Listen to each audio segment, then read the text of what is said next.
这个象啊，它不等于是，不是下象棋啊，是说你象这个东西呢，实际上不是这个东西啊。就是我们看一篇新论文，它是怎么质疑类 LK99这个体系的词义常的。大家好，欢迎回到宿舍新语。在2023年的夏天啊，超导圈子经历了一次集体的心跳加速。LK99啊，有一种铅磷灰石基的材料啊，当时携带着这个室温超导的标签，是横空出世。那在大家最熟悉的视频里边啊，有一块黑色的小样品是吧？它就悬浮在磁铁上面。哎，那个画面呢，在全世界的这个科研群里边啊，疯狂了传播了好几周。最终呢，这场狂欢啊，以一个相对清醒的结论收场，就是那块悬浮的，它可能来自于铁磁性，不是麦斯纳效应；而零电阻信号呢，可能来自于硫化亚铜在特定温度下的结构相变，不是超导。但是这个还是有争议的。按理说呢，这个故事到这儿就结束了。但是科学呢，从来不会这么整洁，说我吃完这个馒头就饱了，是吧？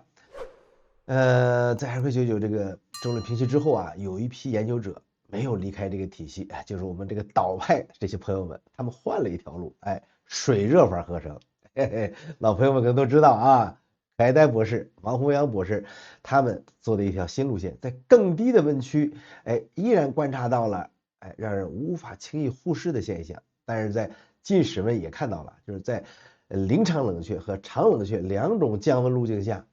样品的磁响应呢出现了明显的分叉，交流磁化率，哎，在低温区呢也出现了随着频率位移这么一个峰值，而且样品呢还表现出了磁记忆效应，它似乎啊能记住自己曾经处于什么样的这个磁场状态。那单独拿出任何一条啊，这个可能都找到这个非超导的这种解释，可以解释。但是这些信号如果同时出现在一个样品上，哎，就很难让人不停下来多看一眼。这就是我们今天论文要处理的问题。实际上，在我过去的视频里边，有不少朋友啊，可能韩国朋友还有国外的朋友不太懂中文的，留言只留一个 LK99，在我其他的视频下边，的意思还是要谈论这个话题，但是这个话题啊不太容易谈，是吧？那么我们先看今年这个3月24号，就前天的一个新论文，也是我们的老朋友啊，查普曼大学的这个古里安团队啊，古里安教授也是当初 LK99的吹鼓手是吧？他们在 Archive 上发了一篇论文，他们的策略啊和很多人预想的不一样啊，没有直接宣称说这些现象都是假的，哎，也没有试图呢制造一个全新的这个反驳的实验。他们选择的路径是怎么样子的？完整的浮现那些让我们比较着迷的这些现象，然后呢，用已有的物理机制来解释它们。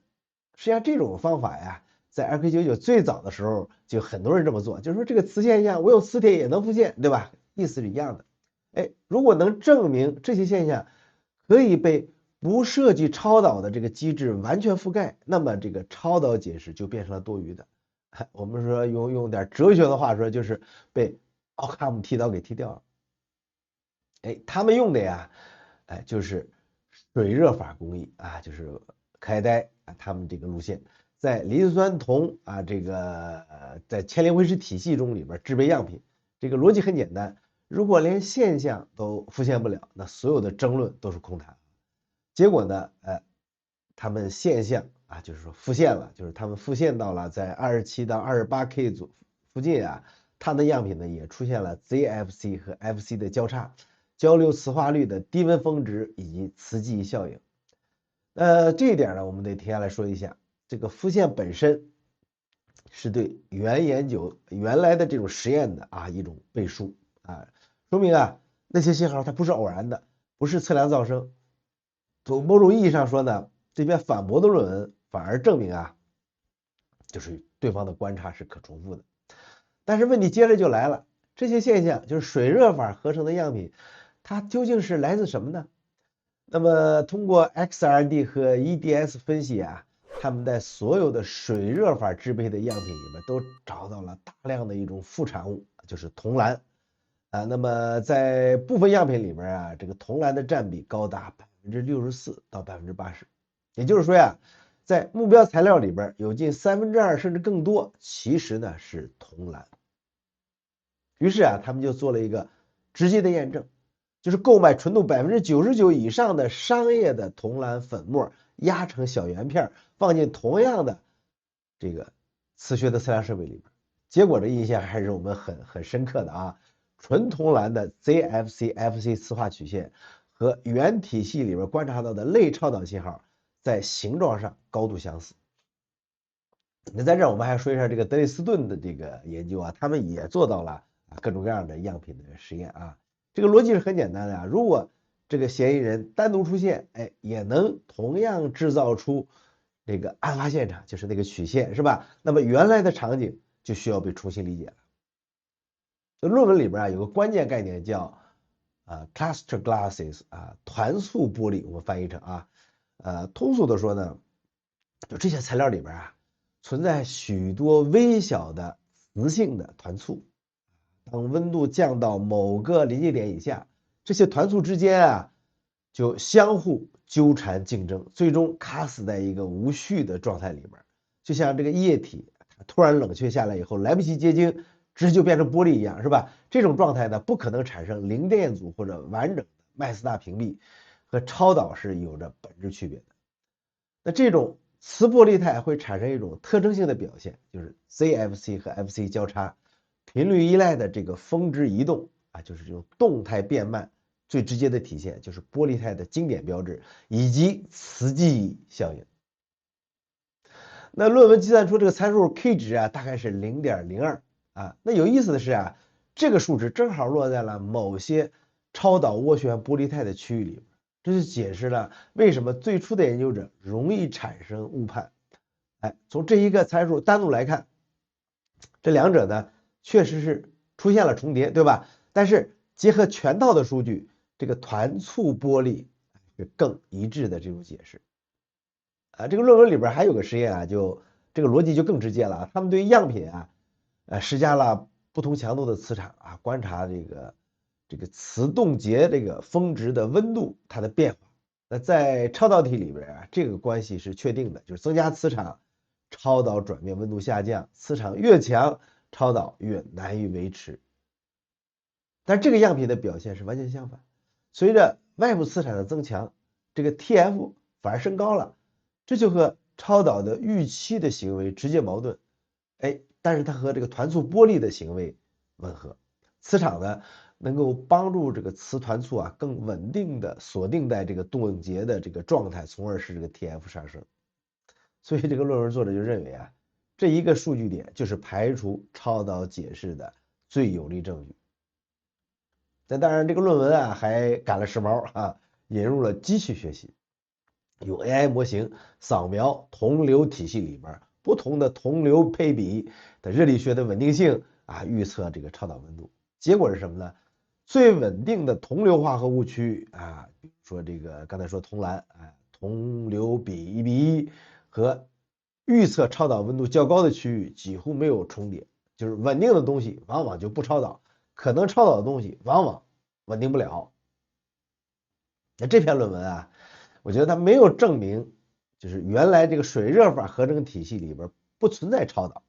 我是这么感觉的我看当然我是在 AI 的帮助下解读的，我这么理解的。那他做的事情呢，精确来说呢，就是提供了一套替代的解释，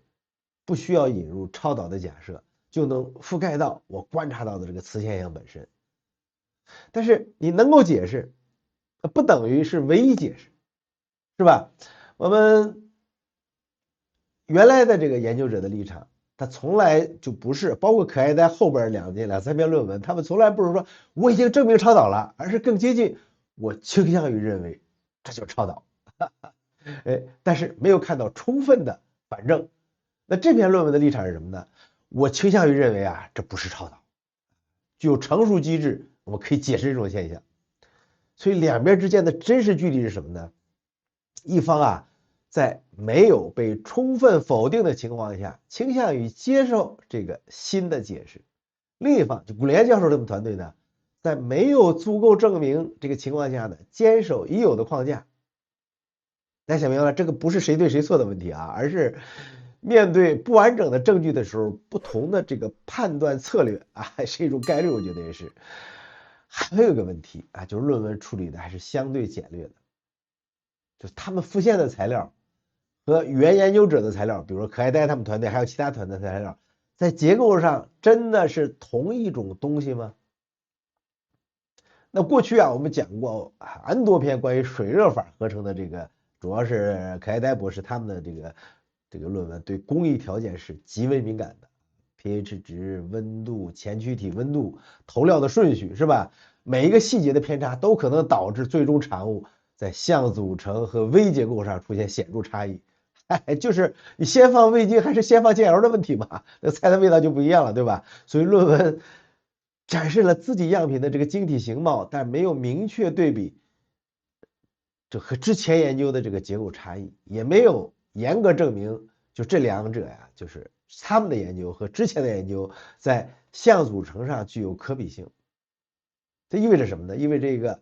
存在一个更需要我们仔细挑剔或者检视的环节，就是从我的材料里边这个磁信号来自铜蓝，推导到你材料里边的磁信号也来自铜蓝。那这一步以材料一致性为前提，而这个前提呢，在论文中啊，它是没有被严格的建立起来的。所以我觉得这篇论文的价值啊，不在于它终结了什么，而在于把这个问题啊变得更清楚了。就是这种低温磁异常它是真实的，两边都承认，但是它们究竟来自哪里？这场讨论它没有给出最终答案。这个团素玻璃加铜蓝的解释啊，逻辑上是自洽的，在证据上呢也是部分充分的。他把超导解释呢从默认答案的位置推下去了，变成了需要竞争的候选之一。就是你凭什么进入元老院啊，对吧？所以这个呢本身就是我觉得是科学进展的一种形态，它不是大声的宣告我错了，而是安静的这种证据的积累。这个和对解释这件事本身是一种持续的审视。所以我们聊了半天啊，其实还是在拿王博士他们的样品和古利安教授的样品是不是一类东西这个事儿在讨论，是吧？我了解的呀是他们引用比较多的啊，我们这看到那个55、54的这个论文的主要研究者就是可爱呆博士，大家知道他是学有色金属的，那如果他的样品里边大部分都是铜蓝，然后呢，他和他的团队的成员都没有发现。那这个要不就是粗心是吧？要不就是他基础知识不够，这可能有多大呢？有色金属专业这个背景啊，意味着同流化物体系对他来说根本就不是什么陌生领域，这是很基础的啊。铜蓝也好，硫化亚铜也好，各种同流向的这个 XRD 特征峰啊，热力学稳定性，我觉得这在他专业训练里边也是一些基础内容，他不太可能对样品里边64%到80%的铜蓝，我视而不见啊，我就嘴硬，这就不是，是吧？更重要的是什么？我们知道这个单元啊，在去年10月份，他在知乎里边有一大段的这个自我表白啊，不是向女孩表白，是向这个广大的岛派朋友表白。他明确提到什么呢？